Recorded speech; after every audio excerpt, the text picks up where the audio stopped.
Prediction markets are aggressively entering the mainstream news cycle.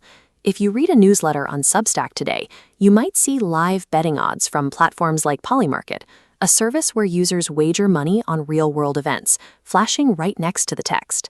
This chart illustrates the wisdom of the crowd. It shows how thousands of individual wagers can coalesce into a single trend line, often forecasting things like quarterly GDP growth much faster and more accurately than traditional economic pundits. What started as a niche experiment for cryptocurrency enthusiasts is now treated as serious data infrastructure. Top-tier publishers are embedding these live probabilities directly into their reporting. The probabilities generated by these markets are becoming a permanent layer of our global information diet. As readers, we are learning to check the live odds alongside the headline. If you live in Japan, interacting with this new data layer comes with a hard limit. You can freely read the odds to see what the market thinks will happen. However, actually placing a trade from within Japan carries severe legal risk from domestic authorities. Offshore platforms like Polymarket do not explicitly block Japanese IP addresses, but Japan's National Police Agency, the central coordinating body for the country's police forces, has plainly stated that placing an online bet from inside Japan is a crime, regardless of the server's location. Japanese residents are caught in a bizarre regulatory trap. They have a front-row seat to monitor a highly accurate global data stream, but they are criminalized if they attempt to participate in generating that data themselves.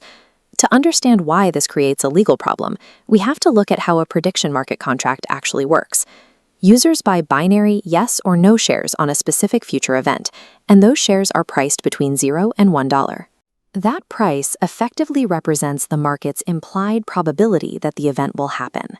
Because participants stand to win a payout if they are correct, this financial incentive theoretically drives them to seek out the most accurate information possible.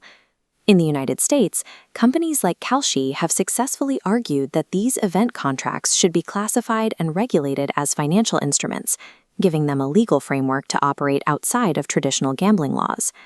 Japan lacks a dedicated financial framework for these retail event contracts. Without that specific classification, an innovative forecasting tool automatically defaults to an illegal status. The immovable constraint is Article 185 of Japan's Penal Code. This law broadly criminalizes the act of staking value on uncertain outcomes, effectively capturing any prediction market that requires a cash entry. This legal hurdle is compounded by a massive public relations problem. Some offshore platforms host contracts tied to military conflict, or even the timing of specific deaths. This introduces the moral hazard of financially incentivizing harmful real-world events. When cautious regulators look at those structural and ethical vulnerabilities, their instinct is not to build a new financial infrastructure. Their instinct is to toss prediction markets squarely into the criminal gambling bucket. Domestic tech companies are now treating the Japanese Penal Code as an engineering constraint. Firms like Gumi and POYP are attempting to bypass the gambling classification by reverse engineering the core product entirely.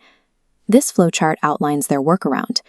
They retain the collective forecasting mechanic that aggregates crowd wisdom, but they strip out the direct crypto or cash wager, swapping out the cash for a closed points earning structure. Instead of withdrawing cash winnings, users exchange their earned points for tangible benefits like retail gift cards through services such as Araberu Pay. This maintains a user incentive to predict accurately without crossing the line into direct betting. These domestic models emphasize strict compliance, rigorous identity checks, and data transparency, proving to regulators they are building a safe environment. By removing the cash settlement, Japanese entrepreneurs are building a legally sanitized cousin to platforms like Polymarket, designed specifically to survive within a restrictive regulatory ecosystem. The ultimate result of Japan's strict environment is a forcible splitting of the prediction market concept. The country is separating the information infrastructure from the wagering infrastructure. The information layer is entirely welcome. Viewing the aggregated odds from major macro events, like whether the Bank of Japan will raise interest rates, is now embraced as useful journalism and data, but the wagering layer remains locked away. The government's deep concerns about gambling addiction, cross-border enforcement limits, and moral hazards keep the cash element heavily restricted. Japan is willingly ingesting the data, but it is wholly rejecting the casino that produces it, resulting in a heavily structured bifurcated market. Japan's cautious, points-based experimentation serves as a direct rejection of the legalize it tomorrow ethos, often pushed by offshore crypto advocates. As prediction markets face intensifying global scrutiny over market integrity and ethical boundaries, Japan's highly sanitized approach might actually become the blueprint for other cautious nations looking to regulate this technology. Everyday readers will continue to see these probabilities normalize in their media feeds, long before their respective governments ever agree to legalize the underlying wagers. Prediction markets are successfully entering Japan and potentially the rest of the world, but they are arriving strictly as a new form of media data, not as a deregulated betting floor.